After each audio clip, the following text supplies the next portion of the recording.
Hello friends, welcome to my channel. Blood line of dragon की episode 70 के साथ हाजिर हूँ। तो फिर चलिए एक्सप्लेनेशन शुरू करते हैं। एपिसोड की शुरुआत में हम देखते हैं कि वो सारी जॉम्बीज जो इंसान बन गए हैं वो सब काफी ज्यादा खुश होते हैं। तो हमें बताया जाता है कि उस time blue snow when monster की स्ट्रॉन्ग अटैक के चलते 5 सेक्ट पर कब्जा कर लिया गया था। सेक्ट के ज्यादातर लोग जॉम्बी बन गए। जिंदा बचने वाले लोगों ने 5 बड़े टावर को बिल्ड किया और ब्लू स्नो वेन मॉन्स्टर को सील कर दिया, जिन्हें कर्स लैंड में क्लीन नहीं किया गया था। फिर हमने इस कर्स लैंड पर न्यू ऑर्डर एस्टेब्लिश किया और पास्ट को भूलने का चुना। और ये सारे बातें लान यूकिंग, जियांगटिंग और बाकी सबको बताता है और जियांगटिंग को शुक्रिया कहता है और कहता है कि तुम्हारी वजह से वो सब लोग बच गए हैं और मैं मार्शल ब्रदर जुन को फिर से देख सकता हूँ। मैं बस तुम लोगों को वहां पर भेज सकती हूँ। मास्टर एलबी झेंजन बस तुमसे मिलना चाहते हैं। तो जियांगटिंग, बाइकीजी और जुन बुनियन एक बड़े से दरवाजे के सामने खड़े हो जाता है और लान यूकिंग उन्हें कहती है कि जब तुम अपने सामने के दरवाजे से गुजरोगे तो तुम पूरी तरह से एलबी झेंजन की विजन में एक्सपोज हो जाओगे, तो केयरफुल रहना। तो वो सब लोग जाने लगता है। तभी लान यूकिंग पीछे से कहती है कि मार्शल ब्रदर जुन, जरूरत पड़ने पे मेरे सनी डॉल को ले जाओ। तो जुन बुनियन कहता है कि शुक्रिया तुम्हारा, और वो तीनों उस तरफ जाने लगता है। तो जाते हुए जियांगटिंग कहता है कि ऐसा लगता है कि एलबी झेंजन के साथ हमारा मुलाकात एक फेयर्स बैटल होगा। सब लोग सुनो, हमें केयरफुल रहना चाहिए और एंटर होने के बाद सिचुएशन के मुताबिक काम करना चाहिए। और वो उस दरवाजे को खोल देता है। तो दरवाजे की उस तरफ जाते ही वो सब लोग काफी ज्यादा हैरान हो जाता है, क्योंकि उनके सामने एक बहुत ही खूबसूरत जगह होता है, बिल्कुल एक फेरीलैंड की तरह। तो बाइकीजी एक लोटस फ्लावर की पॉन्ड को देखकर कहती है कि वाओ, यह सब कुछ बहुत ही खूबसूरत है। ऐसा फील हो रहा है जैसा कोई फेरीलैंड है। तो जियांगटिंग कहता है कि मुझे उम्मीद नहीं था कि कर्सलैंड के ऊपर कोई हिडन बट ब्यूटीफुल जगह होगा। मिमी, जिस जगह को तुम प्रोटेक्ट कर रही थी वो बहुत ही खूबसूरत है। तभी मिमी बाहर निकल के उसे कहती है कि ये वो जगह नहीं है जिसे मैं प्रोटेक्ट कर रही थी, सब कुछ एलबी झेंजान की क्रिएट किए गए इल्यूजन है। तभी उन्हें सामने से हंसने की आवाज आता है। तो जियांगटिंग उन सभी को कहता है कि पीछे हट। तो कोई उन्हें कहता है कि बिलिस की प्योर लैंड में तुम सभी का वेलकम है। तुम्हारे ग्रेसियस प्रेजेंस से मैं बहुत ही ऑनर फील कर रहा हूँ। तो सामने एक स्मोक से बना हुआ इंसान होता है जो असल में एलबी झेंजान होता है, और वो कहता है कि मैंने तुम सभी के लिए सब कुछ प्रिपेयर कर लिया है। क्या मैं तुम सभी को एक अच्छा बातचीत के लिए अपने घर में इनवाइट कर सकता हूँ? मैं डेफिनेटली इसे तुम्हारे लिए एक कामयाब ट्रिप बना दूंगा। तो जियांगटिंग सोचता है कि ओहो, तुम सच में दिखावा कर रहे हो। क्या मैं ना जाने का चॉइस कर सकता हूँ? लेकिन जियांगटिंग ऐसा नहीं कहता है। मास्टर, शुक्रिया आपकी मेहमान नवाजी के लिए, प्लीज हमें उस तरफ लीड करें। फिर हमें एलबी झेंजान की पैलेस का सीन दिखाया जाता है। उन तीनों के सामने बहुत सारे खाना पड़ा होता है और छोटे छोटे स्प्रिट उन्हें वाइन सर्व करता है। तो ये देखिए वो लोग हैरानी से कहता है कि आखिर ये किस तरह का बैंक्वेट है। तभी मास्टर एलबी झेंजन हंसते हुए कहता है कि वर्ल्ड प्यूरिफाइंग ड्रैगन के डिसेंडेंट का एंटरटेन करने के लिए जो मैंने इंतजाम किया है, क्या वो अच्छा है? और एक ग्लास को उठा के कहता है कि पहले सब लोग मिलकर एक टोस्ट करते हैं।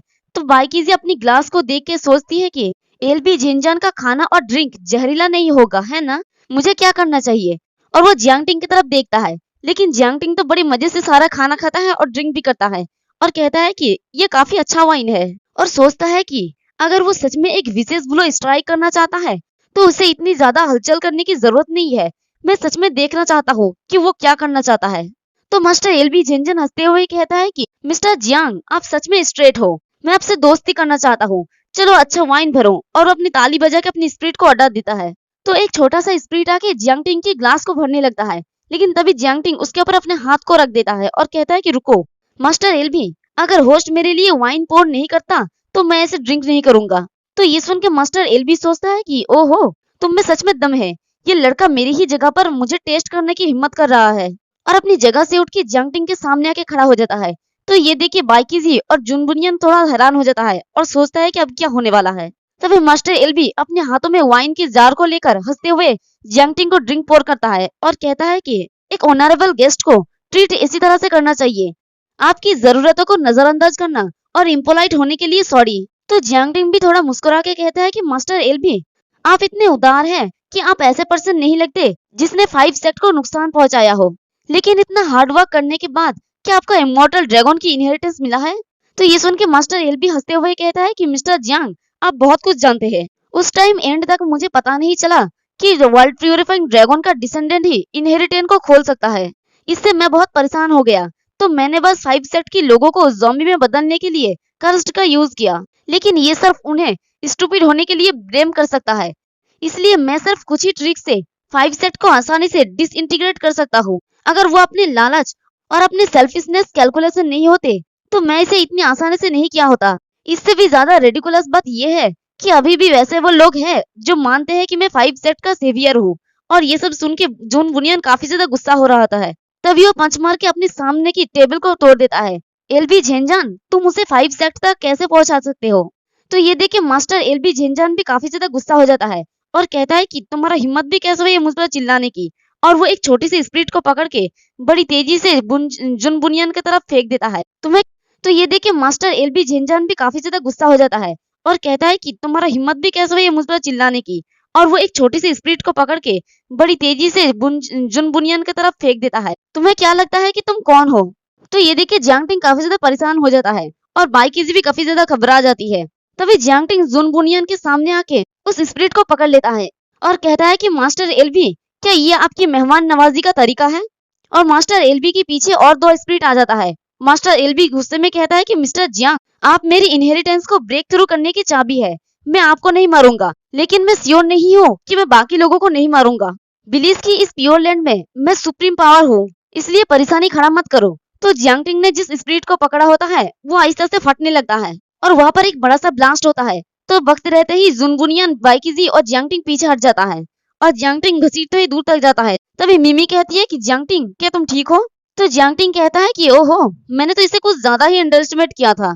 तो मिमी को देखकर मास्टर एलबी कहता है कि उसने सच में मिमी को रेस्क्यू कर लिया। ये काफी इंटरेस्टिंग है। बैंक्वेट के ऑफिशियल होस्ट अभी तक नहीं आए हैं और इसमें अभी भी टाइम है। चलो तुम्हारे साथ हम कुछ मजा करते हैं। तो एक तरफ से मास्टर एलबी झेंजान और उसकी स्प्रिट और दूसरी तरफ से जियांगटिंग और मिमी एक दूसरे की तरफ अटैक करने के लिए बड़ी तेजी से आगे बढ़ते हैं। फिर हमें प्योरलैंड के बाहर के सीन दिखाया जाता है जहाँ पर टावर के ऊपर कीसोंग और यूकिंग होता है। तो यूकिंग कहती है कि अब पता चल रहा है कि मार्शल ब्रदर जुन सालों से कर्जलैंड में विक्टिम का साथ दे रहे हैं, लेकिन हमने ब्लिस के ऊपर उस सो कॉल्ड प्योर लैंड में दुश्मनों को सेवियर के तौर पे माना। तो कीसोंग कहता है कि यूकिंग, चाहे तुम कुछ भी डिसाइड करो, मैं तुम्हारे साथ रहूंगा। लगता है कि ये यूकिंग को पसंद करता है। तभी सामने की तरफ देखी यूकिंग कहती है कि लगता है कि कोई इस तरफ आ रहा है, कोई लहरों के ऊपर चल रहा है। तो देखते हैं कि एक ब्लैक ड्रैगन के ऊपर जियांगटिंग का फादर जियांगफेंग आ रहा होता है और वो उसी तरफ आते हुए कहता है कि ऐसा लगता है कि मैं आ गया हूँ, वो 5 सेट जहाँ अंडरवर्ल्ड की लॉर्ड ने मेरे जाने के लिए व्यवस्था किया था। और वो सीधे आके उन दोनों के सामने खड़ा हो जाता है और कहता है कि हे तुम दोनों, क्या तुमने जियांगटिंग नाम के किसी यंग पर्सन को देखा है? और इसी के साथ हमारा ये वाला एपिसोड भी खत्म होता है। गाइस, कल से मैं एक न्यू सीरीज एक्सप्लेन करूंगी और इस वाले सीरीज को रमजान के बाद कंटिन्यू करूंगी। एक्सप्लेनेशन पसंद आई तो कमेंट करके जरूर बताना। वीडियो को लाइक और चैनल को सब्सक्राइब कर देना। शुक्रिया।